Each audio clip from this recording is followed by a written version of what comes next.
캐논은 DSLR 시절부터 해서 카메라 역사의 한 축을 담당을 하고 있는데, 최근에 서드파티 렌즈들의 지원을 종료한 점, 그리고 새로 출시하는 카메라들의 성능이 약간 보급형에 치우친 점 등으로 인해서 오랫동안 캐논 카메라를 써온 골수 유저들은 이러한 캐논의 행보에 우려를 표하기도 했는데, 이런 가운데 새롭게 출시한 R6 마크2에 대한 기대가 굉장히 큰 상황이기도 합니다. 우선 지난 영상에서는 제가 이 R6 마크2의 첫인상을 살펴봤는데, 오늘은 본격적으로 이 센서의 성능을 살펴보도록 할게요.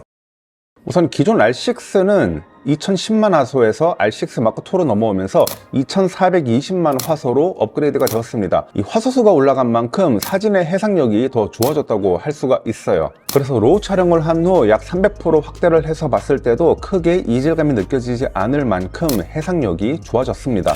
연속 촬영의 경우에도 기계식 셔터는 12프레임으로 동일한 반면에 전자식 셔터는 약 40프레임/세컨드까지 연속 촬영이 가능해요. 그래서 초당 40장의 사진을 찍을 수 있다는 얘기인 거죠. 그리고 일반 JPG, 로우 촬영 이외에도 HDR PQ 모드라 해가지고 제가 예전에 R10 리뷰를 할 때 한번 소개를 해드린 적이 있었죠. 이게 HDR 촬영이라 해가지고 다이나믹 레인지를 굉장히 넓혀주는 기능인데, 이거를 촬영을 하고 일반 모니터, 즉 렉 709 색 영역의 모니터에서 확인을 하면은 뭔가 색이, 그러니까 물이 빠진 것처럼 이제 보일 겁니다. 이거는 제가 로그 촬영 이론에 대해서 다시 한번 상세하게 말씀을 드릴 예정이긴 하지만, 어쨌든 HDR의 컬러 영역은 굉장히 큰데 우리가 흔히 보는 이제 일반 모니터의 컬러 영역은 굉장히 작기 때문에, 일반적으로 보는 PC의 모니터는요, 색 영역이 이 정도로 굉장히 작습니다. 근데 그렇게 HDR로 촬영을 하면요, 이만한 색 영역이 아니라 이렇게 굉장히 큰 색 영역으로 이미지를 이제 캡처를 해요. 이만한 영역에서 촬영을 한 거를 이만한 영역에서 우겨 넣어서 이제 눈으로 보다 보니까 뭔가 그 과정에서 노출이 틀어지고 색이 빠진 듯한 그런 느낌이 나는 거죠.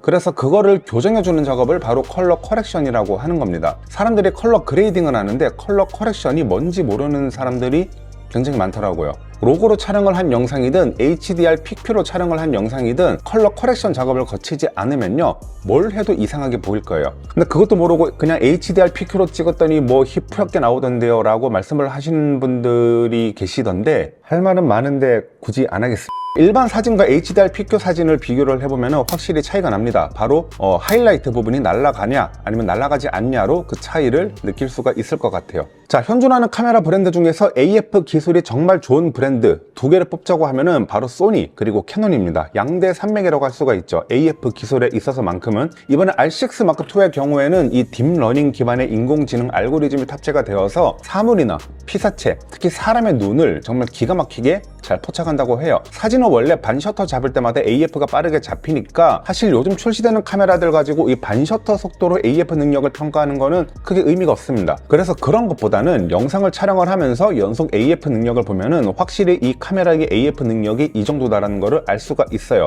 이 영상을 보시면은 저의 손이 렌즈 앞에 왔다 갔다 하면서 장난을 치고 있는데, 그런 가운데 제 손을 치우자마자 바로 사람의 눈에 초점을 잡는 모습을 볼 수가 있습니다. 이 정도면 뭐 버벅이거나 헤매이지 않고 아주 정확하게 그리고 굉장히 빠른 속도로 AF 잡는다라고 할 수가 있겠죠. R6 마크2는 6K로 오버샘플링한 4K 촬영이 가능합니다. 센서의 화소가 어쨌든 이 2400만 화소로 늘어나면서 6K 해상도 전체를 사용을 할 수 있게 되었어요. 그거를 다시 이제 4K에 맞게 오버샘플링을 하는 거죠. 거기다가 닌자 아토모스 같은 이런 외부 레코더를 장착을 하면은, 저는 지금 가지고 있지는 않지만 6K 로우 촬영도 가능해져요. 로우 촬영이라고 하는 거 다들 아시죠? 특히나 사진을 찍으시는 분들, 캐논을 쓰시는 분들은 뭐 로우라는 그런 포맷을 모를 리가 없을 겁니다. 로우라는 거는 날 것 그대로라는 뜻으로 거기에 내가 원하는 컬러나 아니면 원하는 어떤 여러 가지 포스트 프로덕션 단계를 적용을 할 수가 있는 거죠. 그렇기 때문에 후보정에 있어서 색 보정의 관용도를 굉장히 높일 수 있는 포맷이 바로 로우 포맷입니다. 또한 기본적으로 4K의 60프레임 촬영을 컷업 없이 할 수가 있고요. 그리고 4K의 30프레임도 컷업 없이 촬영이 가능한데, 특히 R6 마크2로 업그레이드가 되면서 배터리 효율이 굉장히 좋아졌어요. 그래서 4K의 30프레임 촬영 같은 경우에는 배터리가 완전히 방전되기 전까지는 무제한 촬영이 가능해졌습니다. 그래서 예전에는 이제 미러리스와 캠 캠코더의 그 분류라고 하면은 연속 촬영 시간 29분 59초로 제한이 된 게 미러리스고, 그 이상을 넘어가는 게 바로 비디오 캠코더가 됐었는데, 요즘 출시되는 카메라들은 그 경계가 완전히 허물어졌어요. 그래서 지금은 그 30분을 훨씬 넘어선 촬영이 가능해졌는데, 더군다나 이 R6 마크2는 배터리가 방전되기 전까지 촬영이 가능하다라는 얘기인 거죠. 이 배터리 효율이 가뜩이나 좋아졌으니까 3시간, 4시간, 5시간까지도 촬영이 가능하다라는 얘기입니다. 연속으로. 동영상 잘라내기 기능을 이용하면 APS-C, 일명 크롭 모드로 전환이 됩니다. 다만 이 크롭 모드를 사용을 하면은 일반적인 풀프레임 4K보다는 해상력이 조금 떨어집니다. 왜 그러냐면요, 이 센서의 일부만 사용을 해가지고 크롭을 시키는 거기 때문에 완전한 4K 해상도로 원본을 촬영을 하는 게 아니거든요. 살짝 모자란 해상도를 사용을 하는데, 그거를 다시 4K 해상도에 맞게 이제 확대를 하다 보니까, 우리 다들 아시잖아요. 뭔가 찍고 이제 확대하면은 확대할수록 그 선명도가 떨어지는 거, 약간 그런 거라고 보시면 될 것 같아요. 자, 영상에서 슬로우 모션을 주는 법은 크게 2가지가 있는데, 첫 번째는 일반 촬영 시 높은 프레임을 준 뒤 편집에서 슬로우를 주는 법. 처음부터 촬영을 할 때 고속 촬영 옵션으로 촬영을 하는 겁니다. 이 둘의 차이는, 첫 번째는 4K에 60프레임 촬영이 가능해요. 그래서 이 60프레임을 가지고 이렇게 편집 프로그램으로 불러온 다음에 속도를 약 50에서 40%까지 줄이면은 24프레임에 맞는 그런 슬로우 모션을 자연스럽게 줄 수가 있습니다. 60프레임 이상의 고속 녹화는 불가능하죠. 왜냐면은 4K 해상도는 60프레임이 전부니까. 두 번째는 고속 녹화 옵션으로 애초에 찍는 건데, 이거는 60프레임보다 훨씬 더 높은 프레임인 120프레임, 180프레임 같은 이런 하이 프레임 레이트 촬영이 가능합니다. 그래서 60프레임 per second보다도 훨씬 더 슬로우하게 촬영을 할 수가 있는데, 당연히 오디오는 녹음이 되질 않아요. 단 이런 고속 프레임 옵션은 풀 HD 해상도에만 해당이 되고 4K 촬영은 안 되기 때문에 이 부분을 염두를 하고 사용을 하시면 됩니다. 자, 캐논의 색감은 발색이 좋기로 굉장히 유명합니다. 원래 DSLR 시절부터 특히 이 인물의 색감이 굉장히 좋기로 유명하거든요. 네, 그런 캐논의 DSLR을 많이 사용해온 저희의 입장에서 사실 이 캐논의 C로그라는 게 좀 어색하기는 해요.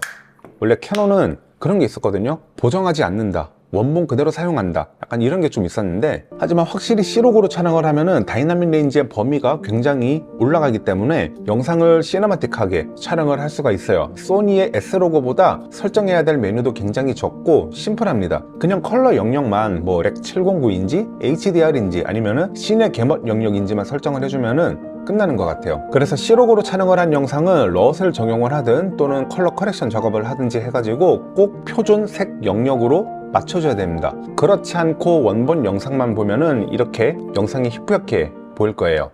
제가 소니 카메라를 많이 사용을 해서 그런지 이 캐논은 상대적으로 롤링 셔터 현상이 적다라는 느낌을 좀 가지고 있거든요. 다만 렌즈를 어떤 걸 쓰냐에 따라서 약간 다르게 보일 것 같고, 자세히 보면은 분명히 이 젤로 이펙트, 즉 롤링 셔터 현상이 있습니다.